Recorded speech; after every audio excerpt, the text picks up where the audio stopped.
피해자가 형사사건으로 인한 손해배상을 청구할 수 있는 배상명령에 대해 살펴보겠습니다. 배상명령 제도란 형사사건의 재판 과정에서 법원의 직권이나 형사 피해자의 신청에 의하여 민사적인 손해배상까지도 하여주는 제도를 말합니다. 이는 범죄 행위로 범하여 손해배상 청구권이 발생한 피해자에게 가해자에 대한 형사 절차에서 동시에 민사 판결까지도 받을 수 있게 하여 줌으로써 복잡한 민사 절차를 피하고 신속하게 그 피해를 보상받게 하려는데 그 목적이 있습니다. 배상명령은 모든 형사사건에 대하여 신청할 수 있는 것이 아니라 상해죄, 존속상해죄, 중상해죄, 존속중상해죄, 상해치사죄, 폭행치사상죄, 과실치사상죄, 절도죄, 강도죄, 사기죄, 공갈죄, 횡령죄, 배임죄, 손괴죄에 한하여 신청할 수 있습니다. 다만 피고인과 피해자 사이에 합의된 손해배상액이 있는 경우에는 그 이외의 범죄에 대하여도 배상명령이 가능합니다. 배상명령 제도는 공판 절차가 열린 재판의 경우에만 가능하며 약식명령과 같이 공판이 열리지 않고 벌금형 등으로 종결된 경우에는 신청할 수 없습니다.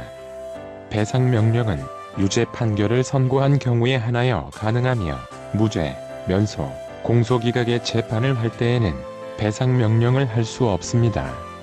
배상명령에서는 피고 사건의 범죄 행위로 인하여 발생한 직접적인 물적 피해, 치료비 손해 및 위자료의 배상을 신청할 수 있습니다. 일실 수입 등 소극적 손해에 대하여는 배상을 명할 수 없습니다. 배상명령은 차용증이나 각서 등 피해 금액을 명확하게 특정할 수 있는 경우에만 가능하며 증거가 없거나 피해 금액을 쉽게 특정할 수 없는 경우에는 배상명령이 내려지지 아니합니다. 배상명령은 그 성질상 금전 채권에 제한됨에 유의하여야 합니다. 배상명령은 범인이 피고인으로 재판받고 있는 제1심 또는 제2심 법원에 대하여 변론이 종결되기 전까지 신청서를 제출하여야 합니다. 상고심 절차에서는 배상명령이 허용되지 아니합니다.